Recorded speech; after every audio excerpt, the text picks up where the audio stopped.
알렐루야. 안녕하세요. 전 알렙TV의 알렙 목사입니다. 오늘 이 시간은 목사는 뭐 하는 사람인가에 관한 주제입니다. 여러분, 교회 다니다 보면 목사님들 엄청 바쁘시죠? 숨 쉴 틈이 없이 바쁘게 움직이시는 분이 목사님들입니다. 물론 목사가 되기 위해서 준비하는 전도사님들이나 강도사님들도 마찬가지인데, 어쨌든 교육자를 보면 너무 바빠요. 엄청나게 바쁩니다. 그런데 뭐 하는지를 모르겠어. 아니, 바쁜 건 알겠는데 뭘 하고 있는지를 모르겠다는 거죠. 그러면 목사는 뭐 하는 사람인가? 교육자는 어떤 일을 하는 사람인가에 관해서 좀 말씀을 드리겠습니다. 목사의 직무라는 게 있어요. 그 직무대로 움직여야 됩니다. 그런데 한국 교회가 이상한 게 목사가 이 목사의 직무만 하지 않아요. 목사의 직무를 하지 않고 장로의 직무까지 하고 있으니까 바쁘기도 하고 지치기도 하고, 장로는 자기 할 일이 뭔지도 모르는 거죠. 왜? 목사가 다 하고 있으니까. 그러니까 자기가 할 일을 지금 부목사가 다 해주고 있는데 그게 대해서 야단치고 뭐라 하고 하는 거죠. 지금 자기 일을 대신해주고 있는데, 자기 직장 다닌다고 대신해주고 있는데 그 대신해주는 부목사를 갈군단 말이에요, 장로가. 그러면 목사는 뭐 하는 사람인가에 대해서 한번 말씀을 드리고, 그 다음은 이제 장로는 뭐 하는 사람인가에 대해서 말씀을 드리겠습니다. 자, 목사의 직무는 다음과 같다. 1. 교인을 위하여 기도하는 일. 2. 하나님의 말씀을 봉독하고 설교하는 일. 그러니까 가끔씩 보면 우리 공예배 시간에 장로님들이 사회를 보시면서 성경을 봉독할 때가 있어요. 그건 잘못된 거죠. 성경 봉독은 목사가 하는 겁니다. 그래서 이제 목사님들이 봉독하고 설교를 해야 돼요. 사회자가 봉독하는 게 아니라 목사가 봉독하는 것이다. 3. 찬송을 지도하는 일. 그래서 종교개혁자 마르틴 루터는 음악을 못하는 사람은 목사가 되면 안 된다라고까지 이야기를 했어요. 4. 성례를 거행하는 일. 성례라는 것은 성찬과 세례죠. 성찬과 세례를 집례하는 것, 거행하는 것은 목사의 직무입니다. 5.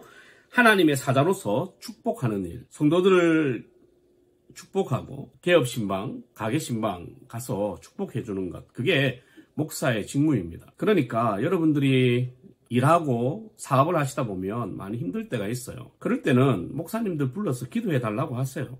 그건 기복신앙이 아니에요. 목사의 직무고, 이 직무가 기록되어 있고 명시되어 있다는 것은 하나님께서 이 목사의 축복 기도를 통로로 은혜를 주실 수 있다는 것이죠. 그러니까 목사님들 바쁘게 하셔야 돼요. 불러가지고 기도해 달라고 해야 됩니다. 6. 교인을 교육하는 일. 여기서 교육이라는 것은 뭐 교리나 뭐 성경을 이야기하는 거겠죠. 이것은 목사의 직무입니다. 장로의 직무가 아니에요. 장로가 뭐 교인을 교육할 필요는 없어요. 근데 장로들 중에 보면 신학을 전공을 했거나 아니면 특별한 라이센스를 가지고 있는 사람들이 있어요. 뭐 그분들은 원래 목사의 길을 가려고 하다가 장로가 된 사람이니까 이해가 되고 양해가 됩니다만, 스스로 공부를 많이 해가지고 라이센스가 없는데 많이 아시는 분들 있죠. 그분들은 가르치면 안 돼요. 그것은 교회법에도 맞지 않아요. 교회법에도 맞지 않고 가르치는 것이 위험하다. 꼭 가르치고 싶으면, 나는 너무 많이 아니까 가르치고 싶다, 그러면 신학교를 먼저 가세요. 입학만이라도 해야 가르칠 수 있습니다. 중간에 자퇴하더라도 입학이라도 하세요. 장로의 직무에는 교훈이 있지 교육은 없어요. 그걸 꼭 기억하십시오. 장로의 직무에는 교훈은 있어요. 교훈. 하지만 성도를 교육하는 것은 장로의 직무에 들어가지 않는다는 거 기억하시면 좋겠습니다. 7. 교인을 신방하는 일. 이거는 장로와 목사 동일하죠. 근데 다릅니다. 그 다른 이유는 뭐냐면, 장로가 교인을 신방하여 보고한 내용을 목사가 그걸 듣고 다시 신방하는 거예요. 근데 지금은 장로님들이 신방하지 않죠. 직장 다니니까. 그래서 부목사가 다 교구장을 하고 지역장을 하는 거죠. 장로님들은 부목사님들한테 감사해야 돼요. 자기 일을 대신해 주는 거니까. 어쨌든 교인을 신방하는 일, 돌아보는 일. 8. 장로와 협력하여 치리권을 행사하는 일. 자, 이렇게 적어놓은 이유는 뭐냐면, 목사 혼자서 단독적으로 치리할 수 없다. 장로와 협력해서 당회에서 치리를 해야 된다는 것. 목사가 당회장으로서 치리권을 행사를 해야지 목사로서 치리권을 행사할 수는 없다. 이해되십니까? 치리회가 모여서 장로와 목사가 있을 때, 그때서야 치리를 할 수 있다. 그래서 장로와 협력하여 치리권을 행사하는 것이다. 이게 목사의 직무입니다.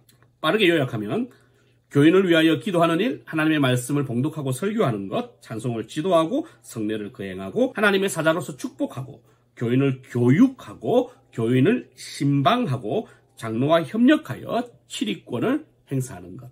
이게 목사의 직무다. 그런데 여러분들 교회 바쁘신 목사님들 보면 이것 때문에 바쁘시진 않죠.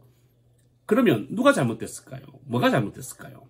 이것 때문에 바쁘지 않는 목사가 잘못됐을까요? 아니면 이거 외에 목사한테 다른 걸 시키는 교회가 잘못된 것일까요? 그러면 어떻게 해야 목사가 바른 목사가 되고 바르게 서서 교회를 세워갈 수 있을까요?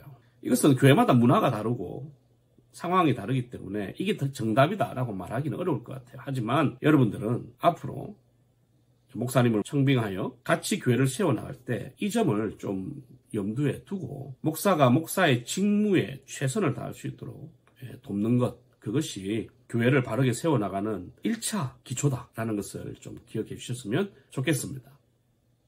할렐루야.